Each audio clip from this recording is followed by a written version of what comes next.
전통적으로 교회가 부활절이 되면 인사를 하는데 이렇게 했다고 해요. 주님께서 부활하셨습니다 또는 예수께서 부활하셨습니다 하고 말하면 회중들이 정말 부활하셨습니다 이렇게 응답을 했답니다. 요즘도 이제 대체로 서구교회 이런 교회에서는 이런 인사를 지금도 한다고 하는데요. 우리 교회에서 한번 해보겠습니다. 예수께서 부활하셨습니다. 여러분들 일부 예배 때보다 훨씬 좋은데요. 네, 일부 예배 때 몇 번 연습을 해서 이게 나왔거든요. 네. 다시 한번 해볼게요. 예수께서 부활하셨습니다. 설교 끝날 때 제가 예수께서 부활하셨습니다 하고 말하면 그때도 이렇게 대답하시기를 바랍니다. 아셨죠? 네. 우리가 일상적으로 사용하는 이미지가 있습니다. 이미지. 예를 들면 여기 지금 계란이 있는데 부활절 날 누군가가 누구에게 계란을 주면 부활의 이미지입니다. 그래서 부활절이로구나 하고 이제 생각을 하게 되죠. 이런 것들을 이미지라고 합니다. 교회 안에는 굉장히 다양한 이미지들이 있습니다. 내 뒤에는 거대한 십자가가 있는데 이 십자가는 예수 그리스도의 희생을 상징하는 이미지입니다. 늘 말씀드렸지만 양쪽 벽에 있는 사선으로 되어 있는 이 선들은 가시면류관을 상징하는 이미지입니다. 그리고 이 가시면류관과 십자가를 통과해서 위로부터 아래로 쏟아내려지는 이 스테인드 그라스는 하나님의 쏟아지는 은혜를 상징하는 이미지입니다. 이런 것들을 다 이미지라고 합니다. 사실 교회는 전통적으로 이런 이미지들을 굉장히 중요하게 여기고 있는데 그런데 문제가 생겼습니다. 그건 뭐냐 하면 교회가 가지고 있는 이미지 중에서 원래 의도했던 그런 어떤 의도, 이미지에 대한 의도에서 벗어나 있는 것들이 굉장히 많아졌어요. 그래서 상당 부분 복음서가 가지고 있는 이미지에서 훼손이 되었거나 아니면 그런 복음서의 이미지가 전혀 없어져 버리고만 그런 형태로 가 있는 것들도 아주 많아졌습니다. 예를 들어 볼까요? 성탄절이 되면 크리스마스 카드를 주고받지요. 요즘에는 핸드폰 문자로 이미지를 주고받습니다. 그런데 제가 작년에 받았던 성탄절을 축하하는 크리스마스 이미지들 카카오톡이든지 아니면 문자 메시지를 통해서든지 왔던 모든 이미지는 화려했습니다.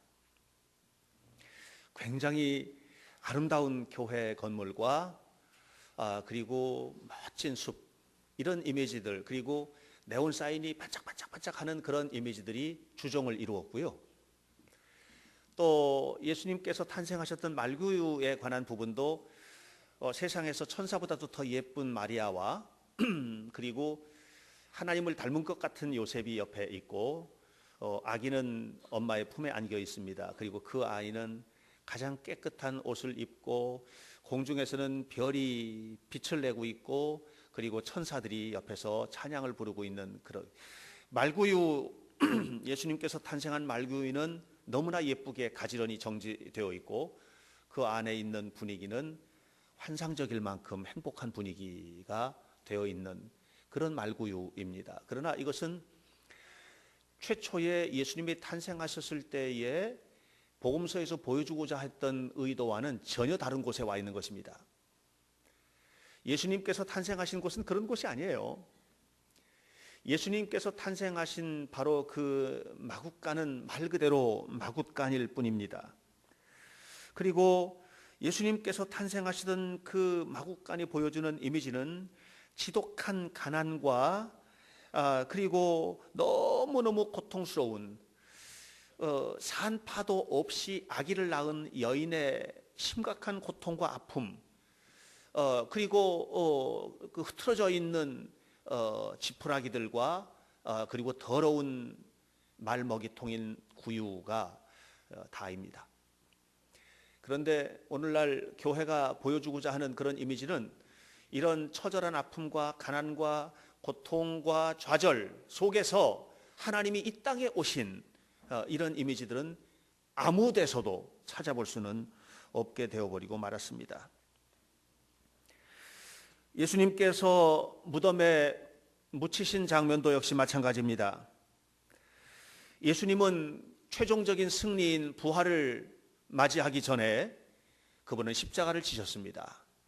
그리고 그 십자가에서 심각하게 고통을 받으셨던 주님은 숨을 거두셨고 온몸이 피투성이가 된 채로 그리고 무덤에 묻히셨던 것입니다. 사실 오늘 우리가 이런 사실들을 너무 많이 잊어버리고 말았어요. 그래서 교회가 너무 화려해졌어요. 또 신앙인들이 추구하는 신앙의 방향도 희생과 헌신의 가치를 너무 많이 잃어버렸어요. 왜냐하면 이런 이미지를 잃어버렸기 때문에 그런 것입니다. 예수님은 부활하기 전에 죽으셨습니다. 죽음은 모든 것의 종말입니다. 우리가 사도신경을 암송합니다. 오늘도 우리가 사도신경을 신앙고백했는데 사도신경의 신앙고백하는 내용 가운데는 이런 내용이 나옵니다. 고난을 받으사 십자가에 달려 죽으시고 죽으셨어요. 못 박혀 죽으셨어요. 그리고 장사한 지 사흘 만에 죽은 자 가운데서 다시 살아나시며 라고 표현하고 있습니다. 사실 우리는 이 말들 속에 담겨있는 어마어마한 긴장감을 놓쳐서는 안 됩니다. 그리고 그 말들, 이 단어 하나하나 문장 속에 담겨있는 고통을 잊어서도 안 됩니다. 그것은 이런 것입니다. 고난을 받으사 십자가에 못 박혀 죽으시고 장사한 지 그리고 죽은 자 가운데서 다시 살아나사 라고 하는 일련의 단어들의 조합입니다.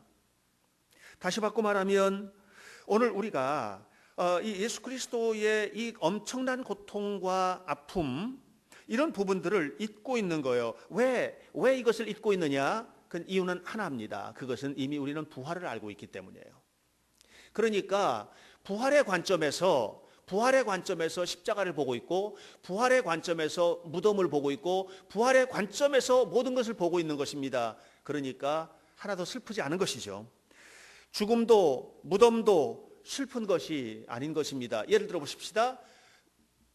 제가 며칠 전에 뉴스를 봤는데 그것은 우리가 잘 알고 있는 어떤 남매의 죽음과 관련되어 있는 뉴스였어요. 그 남매는 최진실과 최진영이라고 하는 그런 남매였습니다. 누나가 자살해서 죽었고 얼마 후에 그의 동생도 자살해서 죽었습니다. 어머니가 이 최진영 씨가 죽은 지 3년이 됐는데 이쪽에 딸, 이쪽에 아들 이렇게 이제 납골묘가 있는 거예요. 그리고 그 앞에서 인터뷰를 하는 장면이 잠깐 나왔습니다. 하루도 편안하게 잠든 날이 없었고 하루도 고통스럽지 않은 날이 없었고 하루도 슬프지 않은 날이 없었고 하루도 나도 따라서 그곳에 가고 싶지 않은 날이 없었다고 했어요. 너무나 심각한 고통과 좌절감이었어요. 왜냐하면 완벽하게 죽었기 때문입니다. 만약에 그들이 내일이나 모레쯤 다시 살아난다고 한다면 그러면 그렇게 슬프지 않을 거죠. 그렇게 아프지 않을 거죠. 그렇게 고통스럽지 않을 거죠. 그런데 완전히 죽은 것이거든요. 그래서 슬프고 아프고 눈물 나고 힘들고 한숨 나고 그런 것입니다. 유명한 신학자인 칼 바르트라고 하는 신학자가 장사되다라고 하는 단어와 관련해서 이렇게 말했습니다. 한 사람이 장사됨으로 그에게는 더 이상 현재가 없습니다. 그리고 미래도 존재하지 않는 것입니다. 그 이후에 그는 현존의 측면에서든 실제의 측면에서든 기억 속에만 존재할 뿐입니다. 그렇게 말했어요. 무슨 말이에요? 이제는 우리와 함께하는 게 아니에요. 예수님은 그렇게 죽으신 것입니다. 예수님이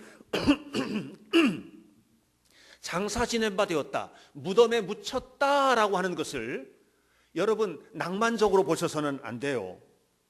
예수 그리스도께서는 고난을 받으셨습니다. 그리고 완벽하게 죽으셨습니다. 그리고 무덤에 묻히셨던 것입니다.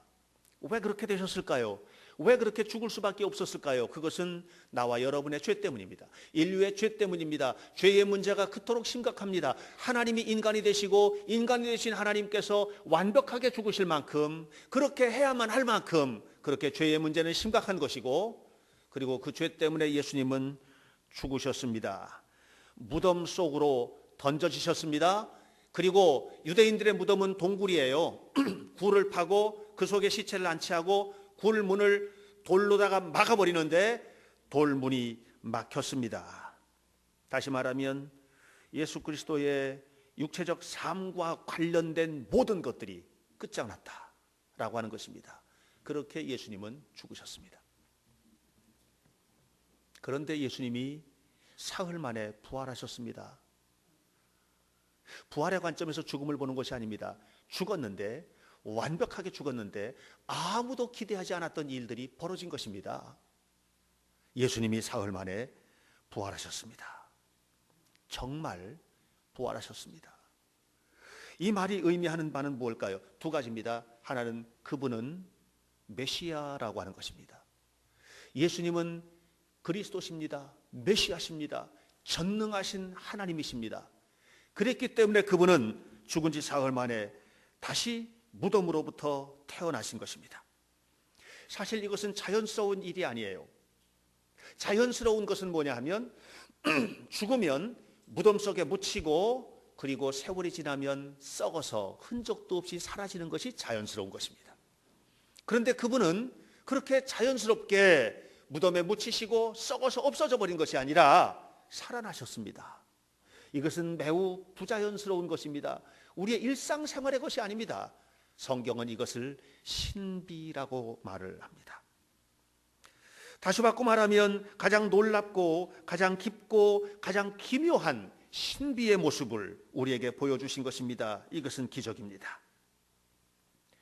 예수님께서 살아났냐, 진짜로 부활했냐, 안 했냐라고 하는 논쟁이 그를 부활도 시키고 죽이기도 하고 하는 것이 아닙니다. 여러분, 예수 그리스도는요 실제로 부활하셨습니다. 그분은 인간의 생각 속에서가 아니고 스스로 부활하신 것입니다. 우리의 믿음에 의하면 예수님이신 그리스도만 부활하십니다. 세상의 어떤 현자도, 어떤 지혜로운 자도, 어떤 능력 있는 군왕도, 어떤 세계를 제패한 자도, 어떤 종교의 창시자도 부활의 영광을 누린 자는 없었습니다. 예수님만 부활하셨습니다. 정말 부활하셨습니다. 그리고 이 신비는 그리스도 안에 사는 모든 자들에게 그대로 이루어지는 것입니다. 예수님께서 부활하셨다는 것은 그분은 곧 하나님이라고 하는 선언입니다. 또 하나, 예수님이 부활하셨다고 하는 또 다른 측면이 있습니다. 그건 뭐냐면 그분은 완전히 죽으셨고 그리고 죽음을 정복하셨다는 것입니다.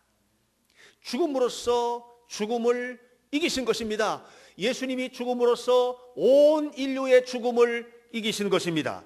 그분은 완벽하게 죽었습니다.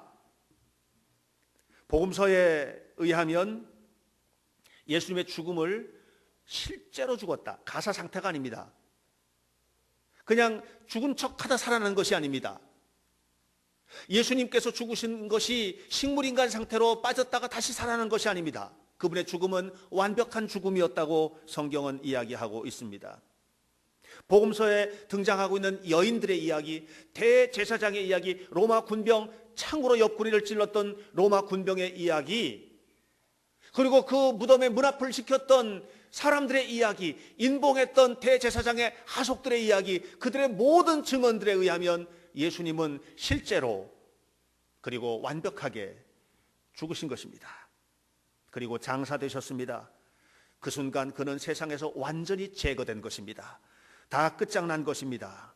아무런 흔적도 남아있지 않았습니다. 제자들도 뿔뿔이 흩어졌습니다. 더 이상 이제는 예수님 곁에 있어야 할 이유가 없습니다. 왜냐하면 죽었기 때문입니다.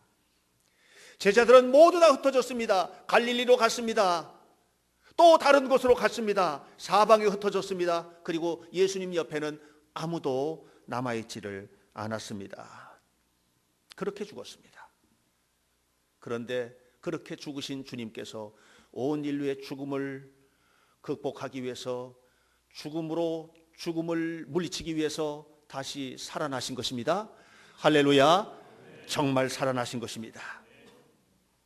자, 그러면 이 예수님의 부활 사건과 관련된 그분은 정말 하나님이셨다라고 하는 고백과, 그리고 그분은 정말 죽으셨는데 그 죽음으로부터 부활하셨다고 하는 사실이 우리에게 주는 의미는 무엇일까요? 오늘날 우리 주변에는 심각한 고통을 겪고 있는 사람들이 너무 많습니다. 너무 많습니다. 얼마만큼 심각하냐 하면 무덤 속에 갇힌 자만큼 심각한 고통을 겪고 있는 이들이 우리 주변에는 너무나 많습니다. 무덤과 같은 고통 속에서 숨을 죽이고 숨도 쉬지 못하는 그런 고통스러운 아픔, 좌절감을 경험하고 있는 이들이 너무 많습니다.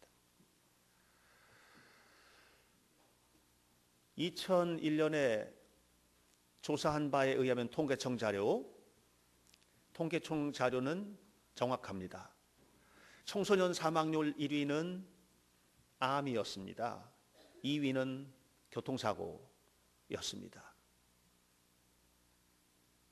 2012년에 조사, 2012년 9월 달인가 그 전해에 조사를 하게 되는데, 이제 2012년 것은 올해 9월 달쯤에서 통계가 다 나올 겁니다.